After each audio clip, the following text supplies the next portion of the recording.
present a course for television.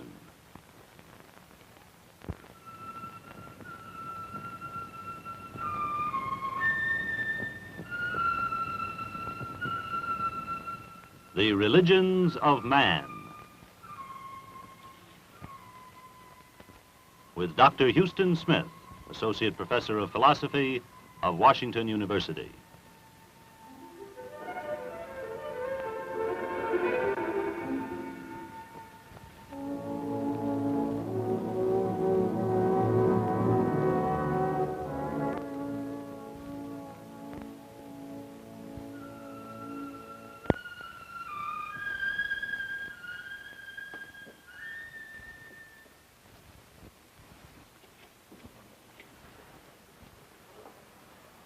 Last week we were discussing the Hindu concept of man's destiny as being union with God, and we're talking about the four paths to this union: the path of knowledge, the path of work, the path of love, and the path of psychological exercises. In connection with the latter, you may remember, I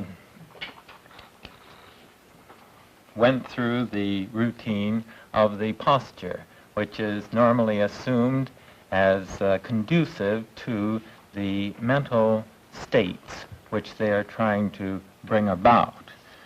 You remember it: the spine erect, the legs folded in the lap, the hands to settle in the lap. Now, ridiculously enough, of all that I said about God last week, it was this mundane matter of the posture of the body which seemed to have captured the fancy of the community. The globe had a light and slight little item on it, and the bulk of my mail during the week centered one way or another on this item. I'd like to share with you one of the charming letters which I got in this connection. Significantly enough, it's on a little note card which has printed on the outside just a quickie, and here is how it reads. Dear Dr. Smith, I shall be very brief, for I can't write well in my present position.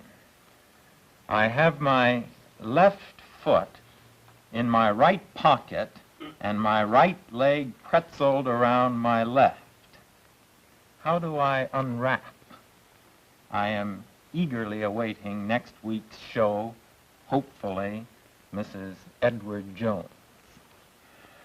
Well, this is a whimsical note which I enjoyed very much, but I bring it in for purposes other than that, really. I bring it in because it raises what is really a very serious point in a way. Although this is in a very light vein, people do get into trouble in the practice of the yogas. They get into real trouble. They find themselves bogging down, not making any progress as they feel for long stretches, periods of aridity they are sometimes referred to. And whenever this happens, whenever people get into trouble, this raises two very serious questions. One is, will I make it? Will I get through to my destination? And the other is, how long do I have to achieve my goal? Now, it's these questions that I would like to turn to this evening. In order to get the Hindu view on these questions, however, it's necessary for us to introduce some of the basic philosophical concepts in Hinduism. And that will be the task which is before us on this third and final lecture on Hinduism. Now, let's begin with these two questions. Will I break through? Will I make my destination, which is liberation of the human spirit, union of the spirit with God, and second, how long do I have to do this job? It will help us to get the Hindu view on this if we look first at the Western religious answer to these questions. What do Western religions say about this matter? Will I make it? Will I, to use the usual religious parlance, will I get to heaven? Well, the Western answer, as we all know, is some do and some don't. There's a fighting chance, there's a very good chance, if I put myself into it wholeheartedly, that I will attain the goal. But there's never any thought of inevitability about this process. Some are lost, and they are really lost forever. There is in the West the concept of eternal damnation. There is, therefore, a kind of irrevocable quality about this question and the answer to it. As to the question of how long do I have, the West's answer, again, is familiar to all of us. I have one lifetime, the duration, the span of my present life, during which I will either reach or I will forever miss the goal of life. Now, these two factors, the factor of the possibility of missing the goal plus the fact of one lifetime to reach it or to miss it, introduces a kind of fateful quality to the Western sense of time. Well, this comes out in many, many ways. In the poignancy that suffuses the West as it thinks of time. Whitehead puts it in the phrase of the perpetual perishing of experience. The poets are familiar with this. Snow falls upon a river, white for a moment, gone forever. This time consciousness gives a sense of urgency to, for example, 17th century love poetry. Gather ye rosebuds while ye may. Or again, while we are yet decaying, come, my Corinna, let us go a-May. Throughout the West, then, there is this sense of the urgency of time pressing in upon man always. Now, if we go to the East, we find that the attitude, the whole mental environment is very different with regard to this matter of time. Let's come back now to the two questions. Will I achieve the ultimate destiny, the highest destiny of my life? And the Hindu answer is yes, you will. There is in Hinduism no sense of eternal damnation, but in the end, everyone achieves the highest goal of which his life is capable. I was interested very much. One of the first years I was at Washington University, there was a Buddhist in the community. I was new to the community then, and I don't even remember his name. He's left St. Louis, as far as I know. He came out to discuss Buddhism before a student group. I realize we're talking about Hinduism now, but in this matter, the concepts are identical, so it serves our purposes just as well that he was a Buddhist. I remember he was talking about nirvana, this concept of the highest goal, and indicating its beauties, its glories. There was on the front row a football player, rather large, burly, but interested in the matters. And after this Buddhist had completed his presentation, this football player was the first to raise his hand for a question, and he was called upon, and he said, "What if I don't happen to want to reach nirvana?"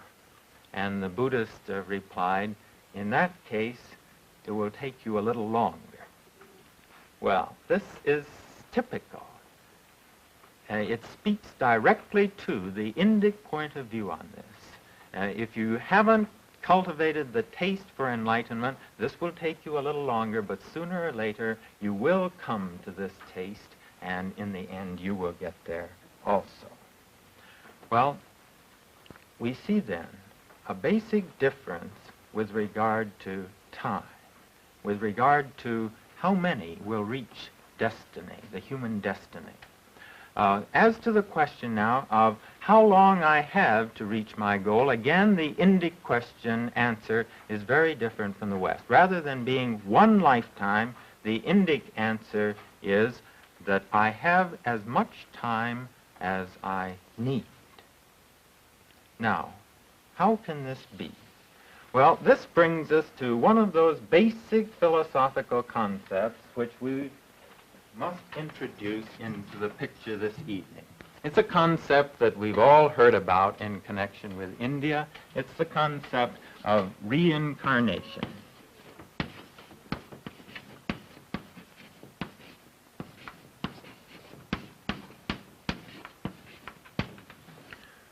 What does it mean? Well, look at the word. This carnate has to do with the body. And re, of course, in is coming into, and re is again. What it means is that the spirit of man is not indissolubly wedded to a single human body. That on the contrary, the soul of man moves through, passes through a succession of human bodies. From the Indic point of view, a single lifetime is far too short to learn the lessons, the basic lessons which we are here in life to learn. It takes a number of these to accomplish that job. And therefore, since the body lasts only a very short time, a number of bodies are needed.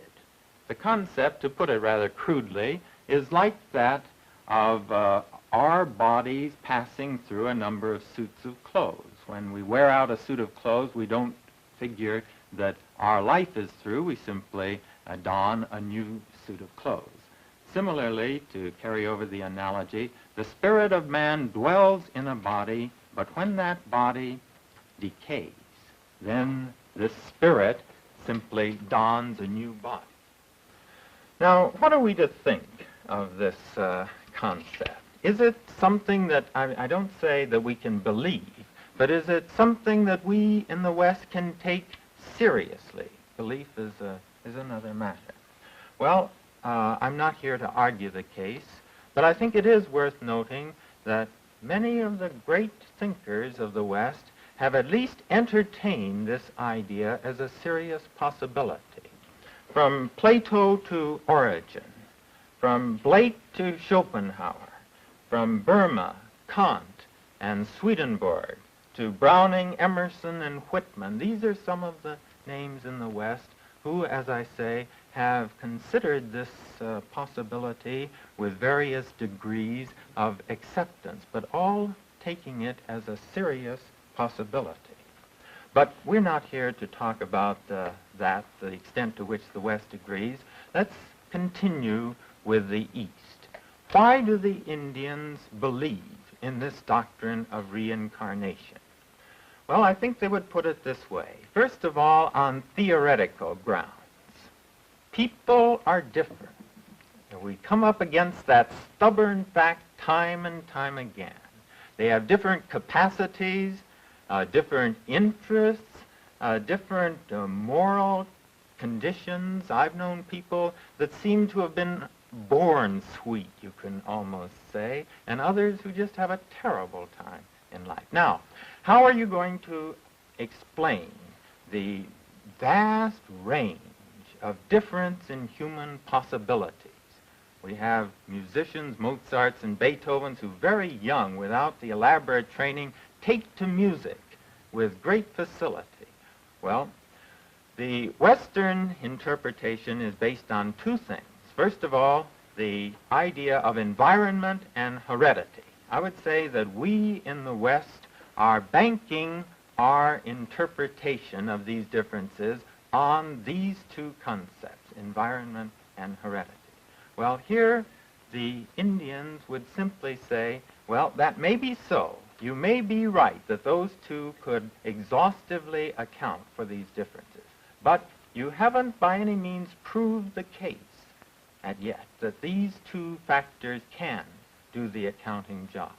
And therefore, we would simply insert as a third contributing factor this residue of tendencies, of inclinations which have been built up in some way out of past experiences. Now, there's another reason. That's the theoretical point I think they would want to suggest. But they would also, I think, say that there is a moral point, too.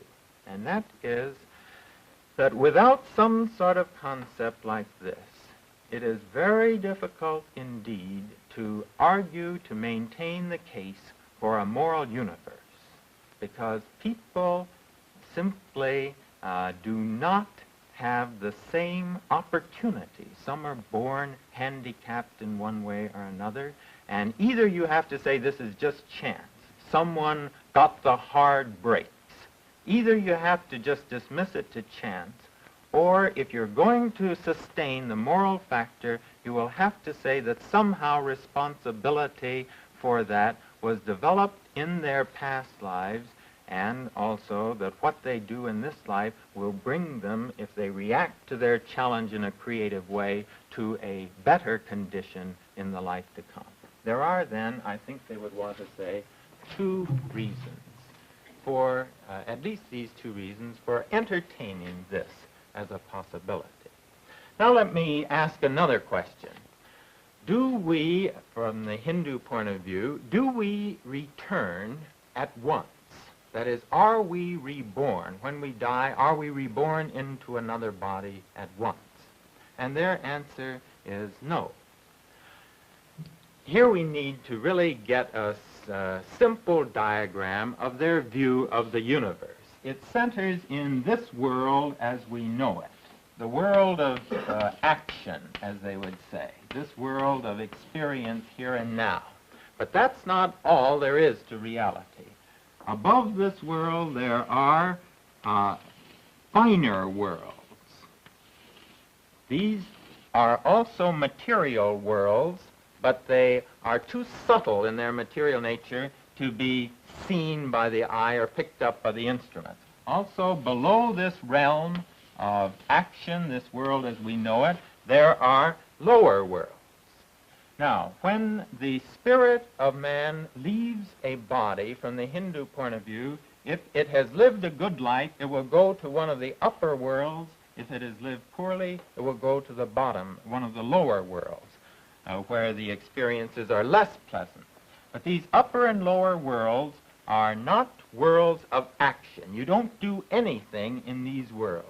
These are simply realms of experience, where if you have lived well, you enjoy the fruit of your action. If you have lived not so well, then you suffer the consequences for a duration.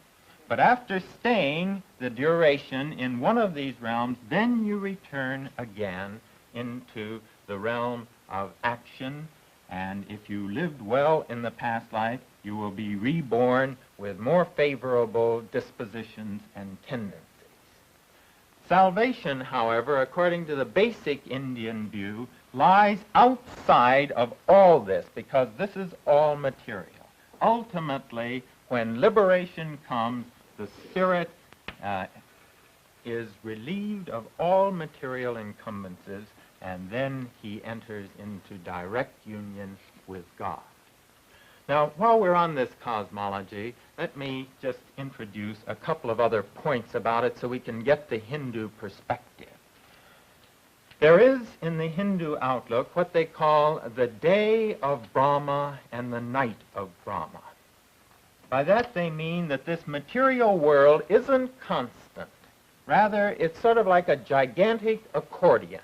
It will swell out and expand for a period, a long period, but then after having been in this expanded state, it will then collapse and go into what they call the night of Brahma, or God, the night of Brahma, in which it is in pure potentiality. It is latent. Now, there are some very interesting parallels between this view and contemporary scientific views. I have here a little note from the Scientific American of last summer. And here is what this note says about the universe. Thus we conclude that our universe has existed for an eternity of time, that until about 5 billion years ago, It was collapsing uniformly from a state of infinite rarefaction. That is, that it was returning into this state which the Hindus would call the night of Brahman. That 5 billion years ago, it arrived at a state of maximum compression in which the density of all its matter may have been as great as that of the particles packed in the nucleus of the atom, that since 5 billion years ago, it has been expanding. I introduce this as an interesting item in itself because when one looks at the time chronology in the Puranas, the Hindu texts of thousands of years ago, they put the date, the duration of the current day of Brahma as being about 4 billion years. And this coincidence between their hypothesis of 4 billion years for the present outflowing state of the universe and the scientific view of the Western world as coming to 5 billion years is a very striking, it seems to me, convergence in the two outlooks. Well, we've talked now about the idea of reincarnation and the worldview which this presupposes. I want now to ask another question, and this is the question of what affects our destiny as we move through these various bodies. And here we come to a second key term that we must introduce to the picture, and this is the concept of karma.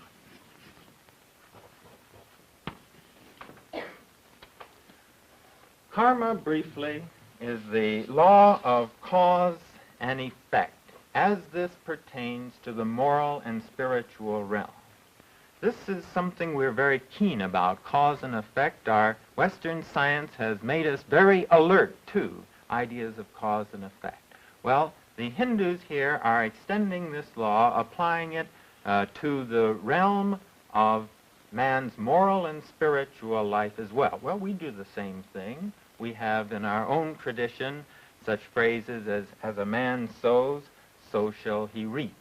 We have, too, the idea, sow a thought and reap an act. Sow an act and reap a habit.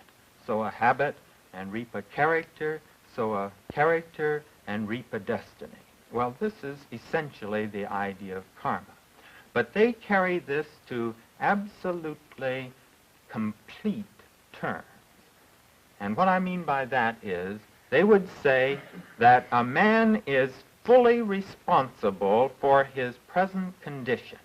Where he is in his present state is the result of what he has thought and what he has done in the past. People, they say, are constantly trying to, what the psychologists call, project. They project the blame upon people outside of themselves. They're reluctant. We're reluctant to take responsibility for our acts or for our deeds.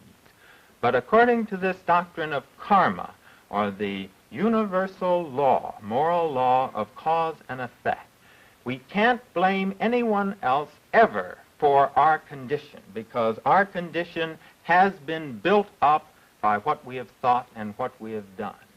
Every act has its equal and opposite react upon us. Every action that we perform on the external world is a kind of chisel blow on our character, building it, shaping it according to the way in which we deserve to arrive because of how we have lived. There is then, in this view, no room for counting on the brakes in life.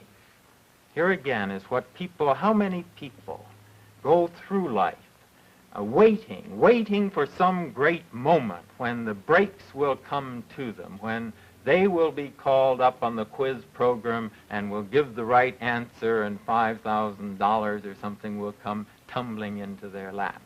If you live waiting for the brakes, the Hindus would say, you miss the purpose, you miss the point of life, because ultimately nothing depends on the brake. They're fundamental assertion on this point is there is no chance for accident. All right, now these then are two of the key ideas which underlie the Hindu concept of life and religion. Let me now, as we come into the closing minutes of this third and last lecture on Hinduism, try to recapitulate some of the basic theses in their religion. First of all, the Hindu view of God. Ultimately, God is infinite. He is beyond all we can think or even dream. But this doesn't help too much because we need to imagine him. We need to think of him in some way. C.S. Lewis, the British literary figure, says something very pertinent on this point. He says that when he was small, his parents asked him, told him, as a matter of fact, to think of God as infinite because all forms would limit him. He said, I tried as hard as I could, but the closest I could come to thinking of infinity was an infinite sea of gray tapioca. Well, the Hindus would agree. Yes, the mind reaches out after symbols, and there's nothing wrong in that. And therefore, it's all right to symbolize God. Here is one symbolization right here, the figure of Shiva that we've seen many times. It's all right to think of these images, but they must be reminders of God. As the Bhagavad Gita says, the countless gods are only my million faces. Ultimately, the highest symbol is this symbol that we have encountered before of Om, signifying infinite existence, infinite awareness, infinite bliss. This is God. Now, next, the Hindu idea of salvation, we have seen, is union with God. There are, however, two ways in which this union of the spirit with God is conceived in Indian religious thought. One is the idea of complete merger. The image here is of a salt doll who went down to test the temperature of the sea. He plunged in and he dissolved. So too, the spirit of man in one view merges completely with the infinite. The other view is it retains a slight distinction, and as they say it in that form, I want to taste sugar, I don't want to be sugar. Well, this, in a few three brief and inadequate lectures, I have tried to distill the results of about a decade of trying to understand the Hindu outlook on life. Only I could be fully aware of how sketchy, how inadequate has been. Some of you will leave the matter here. Some will have been stimulated to look further for yourself. But tonight, as we leave Hinduism, let me close with the climactic assertions of this religion. Atman is Brahman. The soul of man is divine. That art thou.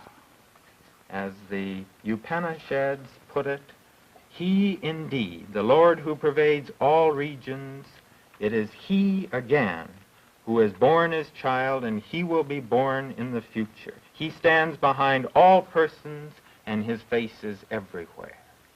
The self-luminous Lord, who is in fire, who is in water, who has entered into the whole world, who is in plants, who is in trees, who is in the heart of every man.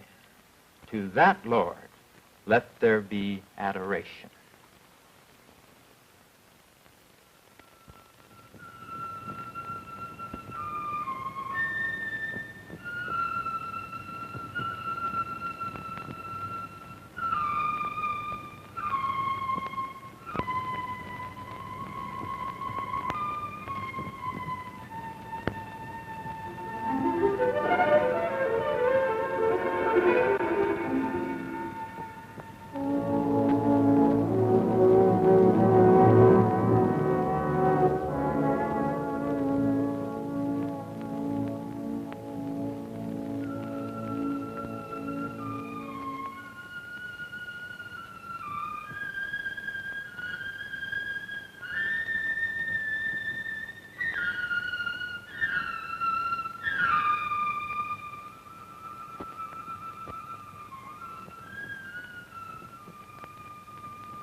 Religions of Man is produced by Washington University and KETC, Channel 9, the St. Louis Educational Television Station and Production Center.